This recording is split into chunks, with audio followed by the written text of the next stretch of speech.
Hello students, today our poem is On Friendship written by Khalil Gibran. Khalil Gibran ਜਿਨ੍ਹਾਂ ਨੇ ਕਿ ਇੱਕ book ਲਿਖੀ ਦ ਪ੍ਰੋਫੈਟ 1923 ਦੇ ਵਿੱਚ ਔਰ ਉਸ ਬੁੱਕ ਦੇ ਵਿੱਚ ਬਹੁਤ ਸਾਰੀਆਂ ਪੋਇਮਸ ਦੀ ਕਲੈਕਸ਼ਨ ਜਿਹਦੇ ਵਿੱਚੋਂ ਕਿ ਇੱਕ ਪੋਇਮ ਔਨ ਫਰੈਂਡਸ਼ਿਪ ਹੈ। ਇਸ ਪੋਇਮ ਦੇ ਵਿੱਚ ਕਵੀ ਇੱਕ ਅੱਛੇ ਦੋਸਤ ਦੀ ਕੁਆਲਿਟੀਜ਼ ਨੂੰ ਬਿਆਨ ਕਰਦਾ ਹੈ। ਉਹ ਦੱਸਦਾ ਹੈ ਕਿ ਇੱਕ ਅੱਛਾ ਦੋਸਤ ਹੋਣਾ ਪਰਮਾਤਮਾ ਵੱਲੋਂ ਦਿੱਤਾ ਗਿਆ ਇੱਕ ਅੱਛਾ ਉਪਹਾਰ ਹੈ ਔਰ ਪਰਮਾਤਮਾ ਦੀ ਜਗ੍ਹਾ ਸਾਡੀਆਂ ਜ਼ਰੂਰਤਾਂ ਨੂੰ ਪੂਰੀਆਂ ਕਰਦਾ ਹੈ। ਸਾਨੂੰ ਬਹੁਤ ਸਾਰੀ ਜਗ੍ਹਾ ਜਿੱਥੇ ਅਸੀਂ ਮੁਸੀਬਤ ਵਿੱਚ ਹੁੰਦੇ ਸਾਨੂੰ ਸਪੋਰਟ ਕਰਦਾ ਹੈ ਔਰ ਬਿਨਾਂ ਬੋਲੇ ਸਾਡੀਆਂ ਗੱਲਾਂ ਨੂੰ ਸਮਝਦਾ ਹੈ। ਸਾਡੇ ਖੁਸ਼ੀ ਔਰ ਗਮੀ ਦੇ ਵਿੱਚ ਉਹ ਹਿੱਸੇਦਾਰ ਬਣਦਾ ਹੈ ਔਰ ਸਾਨੂੰ ਰਿਫਰੈਸ਼ ਕਰਦਾ ਹੈ, ਸਾਨੂੰ ਉਦਾਸੀ ਤੋਂ ਖੁਸ਼ੀ ਵੱਲ ਲੈ ਕੇ ਜਾਂਦਾ ਹੈ ਔਰ without any selfishness, without any purpose, ਆਪਣੇ ਕਿਸੇ ਸਵਾਰਥ ਤੋਂ ਬਿਨਾਂ ਇਹ ਸਾਰਾ ਕੁਛ ਉਹ ਕਰਦਾ ਹੈ। So let's start today's poem. And a youth said, speak to us of friendship.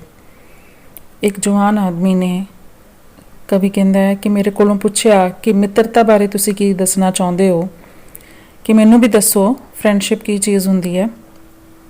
ਔਰ ਉਹਦੇ ਆਨਸਰ ਦੇ ਵਿੱਚ ਕਵੀ ਆਪਣੀ ਕਵਿਤਾ ਦੇ ਵਿੱਚ ਜੋ ਕੁਆਲਿਟੀਜ਼ ਦੱਸਦਾ ਹੈ ਉਹਦੇ ਵਿੱਚੋਂ ਫਸਟ ਕੁਆਲਿਟੀ ਨੂੰ ਲਿਸਟ ਆਊਟ ਕਰਦਾ ਹੈ, your friend is your needs ਆਨਸਰਡ।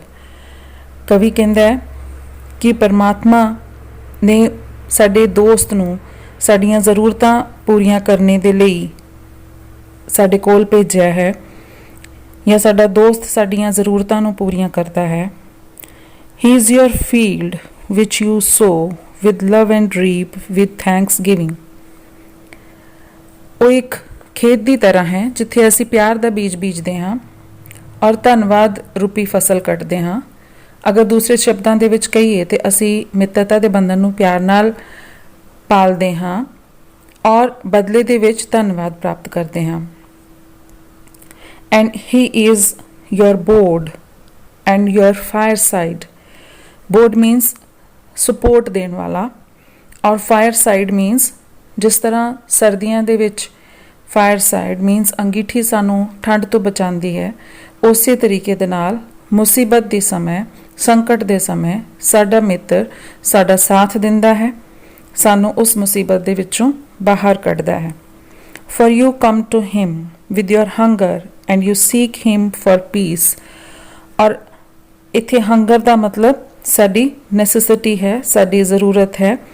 ਅਗਰ ਅਸੀਂ ਭੁੱਖੇ ਹੁੰਦੇ ਹਾਂ ਅਤੇ ਉਹ ਸਾਨੂੰ ਖਾਣ ਨੂੰ ਦਿੰਦਾ, ਕਹਿਣ ਦਾ ਮਤਲਬ ਕਿ ਅਗਰ ਅਸੀਂ ਜ਼ਰੂਰਤਮੰਦ ਹੋ ਕੇ ਉਹਦੇ ਕੋਲ ਜਾਂਦੇ ਹਾਂ ਅਤੇ ਉਹ ਸਾਨੂੰ ਨਾ ਸਾਡੀ ਜ਼ਰੂਰਤ ਪਰ ਪੂਰੀ ਕਰਦਾ ਹੈ, ਸਗੋਂ ਉਹ ਸਾਡੇ ਮਨ ਨੂੰ ਸ਼ਾਂਤੀ ਵੀ ਦਿੰਦਾ ਹੈ, ਪੀਸ ਆਫ ਮਾਈਂਡ ਵੀ ਦਿੰਦਾ ਹੈ। ਉਹਦੇ ਨਾਲ ਅਸੀਂ ਆਪਣੇ ਦੁੱਖ ਨੂੰ ਸਾਂਝਾ ਕਰਕੇ ਡਿਸਟਰਬ ਨਹੀਂ ਹੁੰਦੇ, ਉਹ ਸਾਨੂੰ ਕਿਸੇ ਤਰ੍ਹਾਂ ਦੀ ਮੈਂਟਲੀ ਡਿਸਟਰਬੈਂਸ ਨਹੀਂ ਕ੍ਰੀਏਟ ਕਰਦਾ। Always gives peace of mind. When your friend speaks his mind you fear not the nay in your own mind, nor do you withhold the a. Nay means no and a means yes. ਅਗਰ ਤੁਹਾਡਾ ਮਿੱਤਰ ਤੁਹਾਡੇ ਨਾਲ ਜਦੋਂ ਮਨ ਦੀ ਗੱਲ ਕਰਦਾ ਹੈ ਤੇ ਉਹਨੂੰ ਫਿਰ ਤੁਸੀਂ ਨਾ ਜਾਂ ਹਾਂ ਦਾ ਜਵਾਬ ਦਿੰਦਿਆਂ ਹੋਇਆਂ ਡਰੋ ਨਾ। ਇਸ ਲਈ ਉਹਨੂੰ ਬਿਨਾਂ ਪਰੇਸ਼ਾਨ ਕੀਤੇ ਉਸ ਦੇ ਨਾਲ ਸਹਿਮਤ ਜਾਂ ਅਸਹਿਮਤ ਹੋ ਸਕਦੇ ਹਾਂ। And when he is silent, your heart ceases not to listen to his heart. ਇਹਨਾਂ ਲਾਈਨਾਂ ਵਿੱਚ ਕਵੀ ਕਹਿੰਦਾ ਹੈ ਕਿ ਭਾਵੇਂ ਸਾਡਾ ਮਿੱਤਰ ਚੁੱਪ ਰਹੇ ਲੇਕਿਨ ਅਸੀਂ ਉਸ ਦੀਆਂ ਭਾਵਨਾਵਾਂ ਨੂੰ ਪੜ੍ਹ ਸਕਦੇ ਹਾਂ।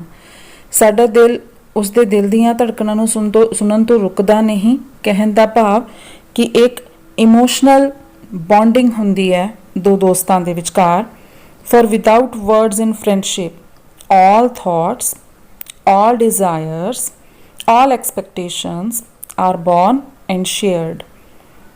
ਇੱਕ ਦੋਸਤੀ ਦੇ ਵਿੱਚ ਸਾਰੇ ਹੀ ਤਰ੍ਹਾਂ ਦੇ ਵਿਚਾਰ, ਇੱਛਾਵਾਂ, ਐਕਸਪੈਕਟੇਸ਼ਨਸ ਉਮੀਦਾਂ ਜਾਂ ਅਪੇक्षाਵਾਂ ਜਨਮ ਲੈਂਦੀਆਂ ਹਨ ਔਰ ਉਹਨਾਂ ਨੂੰ ਸ਼ੇਅਰ ਕੀਤਾ ਜਾਂਦਾ ਹੈ and with joy that is unacclaimed ਔਰ ਇਹਨਾਂ ਭਾਵਨਾਵਾਂ ਨੂੰ ਪ੍ਰਗਟ ਕਰਨ ਲਈ ਕਿਸੇ ਸ਼ਬਦਾਂ ਦੀ ਜ਼ਰੂਰਤ ਨਹੀਂ ਹੁੰਦੀ। ਇੱਕ ਦੋਸਤ ਸਾਡੇ ਵਿਚਾਰ ਇੱਛਾਵਾਂ ਔਰ ਆਸਾਂ ਨੂੰ ਪੜ੍ਹਨ ਦੇ ਕਾਬਿਲ ਹੋਵੇਗਾ ਚਾਹੇ ਅਸੀਂ ਉਹਨੂੰ ਪ੍ਰਗਟ ਨਹੀਂ ਕਰਦੇ ਹਾਂ। ਅਸੀਂ ਆਪਣਾ ਦਿਲ ਉਸ ਦੇ ਕੋਲ ਖੋਲ੍ਹ ਸਕਦੇ ਹਾਂ ਔਰ ਉਸ ਨਾਲ ਆਪਣੀਆਂ ਖੁਸ਼ੀਆਂ ਅਤੇ ਦੁੱਖ ਸਾਂਝੇ ਕਰ ਸਕਦੇ ਹਾਂ। ਇੱਥੇ ਅਨਅਕਲੇਮਡ ਮੀਨਸ ਜਿਹਨੂੰ ਕਿ ਪ੍ਰਗਟ ਨਹੀਂ ਕੀਤਾ ਜਾ ਸਕਦਾ, ਜਿਸ ਦਾ ਦਾਅਵਾ ਨਹੀਂ ਕੀਤਾ ਜਾ ਸਕਦਾ। When you part from your friend, you grieve not. ਅਸੀਂ ਜਦੋਂ ਉਹਦੇ ਨਾਲ ਅਲੱਗ ਹੁੰਦੇ ਹਾਂ, ਦੂਰ ਹੁੰਦੇ ਹਾਂ ਜਾਂ ਜੁਦਾ ਹੋ ਜਾਂਦੇ ਹਾਂ ਤੇ ਫਿਰ ਦੁਖੀ ਨਹੀਂ ਹੁੰਦੇ। Grieve not means ਉਦਾਸ ਨਹੀਂ ਹੁੰਦੇ। For that which you love most in him may be clearer in his absence, as the mountain to the climber is clearer from the plain. As the mountain to the climber. ਇੱਕ ਸਿਮਿਲੇ use ਹੋਇਆ ਇੱਥੇ, ਜਿਸ ਤਰ੍ਹਾਂ comparison ਹੋਇਆ ਕਿ ਜਿਵੇਂ mountain 'ਤੇ ਜਿੱਦਾਂ ਹੀ ਕਲਾਈਂਬਰ ਚੜ੍ਹਨਾ ਸ਼ੁਰੂ ਕਰਦਾ ਤੇ ਉਹਨੂੰ ਉਚਾਈ 'ਤੇ ਜਾ ਕੇ ਜੋ ਪਲੇਨ ਹੈ, ਪਲੇਨ ਏਰੀਆ, ਉਹਦੀ ਕਲੈਰਿਟੀ ਬਹੁਤ ਜ਼ਿਆਦਾ ਹੋ ਜਾਂਦੀ ਹੈ। ਪਹਾੜੀ ਦੇ ਉੱਪਰ ਚੜ੍ਹ ਕੇ ਹੀ ਉਹਨੂੰ ਜੋ ਨੀਚੇ ਮੈਦਾਨੀ ਇਲਾਕਾ ਸੀ ਉਹਦੀ ਸਪਸ਼ਟਤਾ ਦਿਖਾਈ ਦਿੰਦੀ ਹੈ। ਉਸੇ ਹੀ ਤਰੀਕੇ ਦੇ ਨਾਲ ਇੱਥੇ ਫਰੈਂਡਸ਼ਿਪ ਨੂੰ ਉਹਦੇ ਹੀ ਨਾਲ ਕੰਪੇਅਰ ਕੀਤਾ ਹੈ, ਕੰਪੈਰੀਜ਼ਨ ਕੀਤਾ। ਐਜ਼ ਲਗਾਇਆ ਦੈਟ ਮੀਨਸ ਸਿਮਿਲੇ ਯੂਜ਼ ਹੋਇਆ। ਔਰ ਇੱਥੇ ਕਵੀ ਕਹਿ ਰਿਹਾ ਹੈ ਕਿ ਮਿੱਤਰਤਾ ਵਿੱਚ ਸਿਵਾਏ ਆਤਮਿਕ ਬੰਧਨ ਮਜ਼ਬੂਤ ਕਰਨ ਦੇ ਕਿਸੇ ਵੀ ਸਵਾਰਥੀ ਉਦੇਸ਼ ਦੀ ਪੂਰਤੀ ਨਹੀਂ ਹੋਣੀ ਚਾਹੀਦੀ। ਕਿਸੇ ਵੀ ਸੈਲਫਿਸ਼ਨੈਸ ਨੂੰ ਮੇਨ ਪਰਪਸ ਇੱਥੇ ਨਹੀਂ ਰੱਖਣਾ। And let there be no purpose in friendship save the deepening of the spirit. ਸਿਰਫ ਸਵਾਰਥ ਨਹੀਂ ਬਲਕਿ ਉਹਦਾ ਜੋ ਮੇਨ ਪਰਪਸ ਹੈ ਉਹ ਕੀ ਹੋਣਾ ਚਾਹੀਦਾ ਹੈ? ਸਾਡੀ ਆਤਮਾ ਦੇ ਗਹਿਰਾਈ ਦੇ ਰਹੱਸਿਆਂ ਨੂੰ ਜਾਣਨਾ, ਡੀਪਨਿੰਗ ਦ ਸਪਿਰਿਟ। ਉਹ ਪਿਆਰ ਜਿਹੜਾ ਪਦਾਰਥਕ ਫਾਇਦਾ ਜਾਂ ਮੈਟੀਰੀਅਲਿਸਟਿਕ ਬੈਨੀਫਿਟ ਲੱਭਦਾ ਹੈ, ਉਹ ਅਸਲ ਦੇ ਵਿੱਚ ਪਿਆਰ ਨਹੀਂ ਕਿਹਾ ਜਾ ਸਕਦਾ। For love that seeks aught but the disclosure of its own mystery is not love, but a net cast forth and only the unprofitable is caught. ਉਹ ਤਾਂ ਫਿਰ ਇੱਕ ਜਾਲ ਪਾਉਣ ਦੇ ਸਮਾਨ ਹੋਏਗਾ ਜਿਸ ਵਿੱਚ ਫਜ਼ੂਲ ਦੀਆਂ ਵਸਤੂਆਂ ਪਕੜੀਆਂ ਜਾਂਦੀਆਂ। ਉਹ ਸਿਰਫ ਇੱਕ ਜੰਜਾਲ ਦੀ ਤਰ੍ਹਾਂ ਹੋਏਗਾ।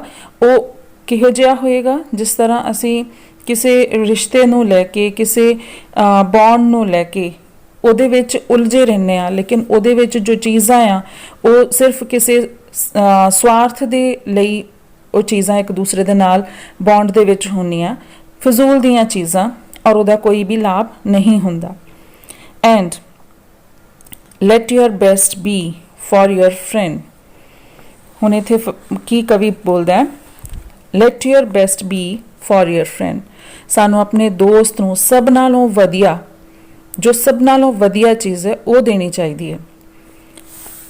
And if he must know the ebb of your tide, let him know its flood also. ਅਗਰ ਉਹਦੇ ਜੀਵਨ ਦੇ ਵਿੱਚ ਕੋਈ ਇਹੋ ਜਿਹਾ ਸਮਾਂ ਆ ਜਾਂਦਾ ਜਿਹਦੇ ਵਿੱਚ ਕਿ ਉਹ ਆਪਣੇ ਆਪ ਨੂੰ ਡਾਊਨ ਫੀਲ ਕਰਦਾ ਹੈ, ਆਪਣੇ ਆਪ ਨੂੰ ਡਿਪਰੈਸ ਫੀਲ ਕਰਦਾ ਹੈ, ਤੇ ਉਹਨੂੰ ਸਮਝਾਉਣਾ ਸਾਡਾ ਫਰਜ਼ ਬਣਦਾ ਹੈ ਕਿ ਅਗਰ ਅੱਜ ਤੁਹਾਡਾ ਮਨੋਬਲ ਨੀਵਾਂ ਹੈ ਜਾਂ ਤੁਹਾਡੀ ਢਹਿੰਦੀ ਕਲਾ ਹੈ ਤੇ ਕੋਈ ਗੱਲ ਨਹੀਂ, ਉਹ ਸਮੇਂ ਵੀ ਆਏਗਾ ਜਦੋਂ ਚੜ੍ਹਦੀ ਕਲਾ ਵੀ ਹੋਏਗੀ, ਸਾਡਾ ਮਨੋਬਲ ਉੱਚਾ ਵੀ ਹੋਣਾ ਹੈ ਇੱਕ ਦਿਨ। ਉਸ ਸਮੇਂ ਨੂੰ ਕਿਵੇਂ ਹੈਂਡਲ ਕਰਨਾ ਹੈ ਇਹ ਅਸੀਂ ਆਪਣੇ ਦੋਸਤ ਨੂੰ ਸਮਝਾ ਸਕਦੇ ਹਾਂ। For what is your friend that you should seek him with hours to kill? ਔਰ ਦੋਸਤ ਦੀ ਸੰਗਤ ਕਿਹੋ ਜਿਹੀ ਹੋਣੀ ਚਾਹੀਦੀ ਹੈ ਜਿਹਦੇ ਨਾਲ ਬਿਤਾਇਆ ਹੋਇਆ ਸਮੇਂ ਫਲਦਾਇਕ ਹੋਏ, ਬੈਨੀਫੀਸ਼ੀਅਲ ਹੋਏ, ਸਿਰਫ ਉਹ ਸਮੇਂ ਬਰਬਾਦ ਕਰਨਾ ਨਾ ਹੋਏ। ਛੋਟੀ ਛੋਟੀ ਗੱਲਾਂ ਤੇ ਹਾਸਾ ਮਖੌਲ ਕਰਨਾ ਜਾਂ ਛੋਟੀ ਛੋਟੀ ਖੁਸ਼ੀਆਂ ਨੂੰ ਵੰਡਣਾ ਹੀ ਅਸਲੀ ਮਿੱਤਰਤਾ ਦੀ ਮਿਠਾਸ ਹੈ, ਔਰ ਉਹਨੂੰ ਸਮੇਂ ਵਿਅਰਥ ਕਰਕੇ ਗਵਾਉਣਾ ਨਹੀਂ ਚਾਹੀਦਾ। Seek him always with hours to live, ਔਰ for it is his to fill your need but not your emptiness. ਉਹ ਤੁਹਾਡੇ ਸਮੇਂ ਨੂੰ ਯੂਟਿਲਾਈਜ਼ ਕਰਨ ਵਾਸਤੇ ਤੁਹਾਨੂੰ ਪ੍ਰੇਰਨਾ ਦੇਵੇ, ਨਾ ਕਿ ਤੁਹਾਡਾ ਸਮੇਂ ਸਿਰਫ ਖਾਲੀਪਨ ਦੇ ਵਿੱਚ ਉਸ ਖਾਲੀਪਨ ਨੂੰ ਭਰਨ ਵਾਸਤੇ ਮੀਨਸ ਸਿਰਫ ਟਾਈਮ ਪਾਸ ਨਾ ਹੋਵੇ, ਸਿਰਫ ਐਮਟੀਨੈਸ ਨੂੰ ਫੁਲਫਿਲ ਕਰਨ ਵਾਸਤੇ ਉਹ ਬੌਂਡ ਨਾ ਹੋਵੇ। And in the sweetness of friendship let there be laughter and sharing of pleasure. For in the dew of little things the heart finds its morning and is refreshed. ਛੋਟੀ ਛੋਟੀ ਹਾਸੇ ਨੂੰ, ਛੋਟੀ ਛੋਟੀ ਖੁਸ਼ੀਆਂ ਨੂੰ ਵੰਡਣ ਦੇ ਵਿੱਚ ਹੀ ਅਸਲੀ ਆਨੰਦ ਹੈ। ਔਰ ਇਹ ਉਹ ਚੀਜ਼ ਹੈ ਜੋ ਸਾਡੇ ਦਿਲ ਨੂੰ, ਜਿਵੇਂ ਕਿ ਸਵੇਰ ਦੇ ਸਮੇਂ ਜੋ ਡਿਊ ਡ੍ਰੌਪਸ ਹੁੰਦੀਆਂ, ਜੋ ਤਰੇਲ ਪਈ ਹੁੰਦੀ ਹੈ, ਉਹਨਾਂ ਵੱਲ ਦੇਖ ਕੇ ਅਸੀਂ ਤਰੋਤਾਜ਼ਾ ਮਹਿਸੂਸ ਕਰਦੇ ਹਾਂ। ਉਹਨਾਂ ਦੀ ਫਰੈਸ਼ਨੈਸ ਦੇ ਨਾਲ ਅਸੀਂ ਵੀ ਫਰੈਸ਼ ਹੋ ਜਾਂਦੇ ਹਾਂ। ਉਸੇ ਹੀ ਤਰੀਕੇ ਦੇ ਨਾਲ ਸਾਡਾ ਇਹ ਜੋ ਬੌਂਡ ਹੈ ਉਹ ਸਾਨੂੰ ਫਰੈਸ਼ਨੈਸ ਦੇਣ ਵਾਲਾ ਹੋਣਾ ਚਾਹੀਦਾ। ਸਾਨੂੰ ਡਿਊ ਡ੍ਰੌਪਸ ਦੀ ਤਰ੍ਹਾਂ ਸਾਡੀ ਲਾਈਫ ਨੂੰ ਰਿਫਰੈਸ਼ ਕਰਨ ਵਾਲਾ ਸਾਡਾ ਇਹ ਬੌਂਡ ਹੋਣਾ ਚਾਹੀਦਾ। So the poet list out the qualities of friend, ਕਿਹੋ ਜਿਹਾ ਫਰੈਂਡ ਹੋਣਾ ਚਾਹੀਦਾ। ਔਰ ਇਹੋ ਜਿਹਾ ਫਰੈਂਡ ਜੋ ਕਿ ਕੁਆਲਿਟੀਜ਼ ਉਹਨੇ ਡਿਸਕ੍ਰਾਈਬ ਕੀਤੀਆਂ ਹੋਈਆਂ, ਇਹ ਉਹਦੇ ਆਪਣੇ ਵਿਊਜ਼ ਹੈ, ਕਵੀ ਦੇ ਆਪਣੇ ਵਿਚਾਰ ਹੈ ਕਿ ਇਸ ਤਰ੍ਹਾਂ ਦਾ ਦੋਸਤ ਸਾਡਾ ਸਹੀ ਮਾਇਨਿਆਂ ਦੇ ਵਿੱਚ ਦੋਸਤ ਅਖਵਾ ਸਕਦਾ। Thanks for watching.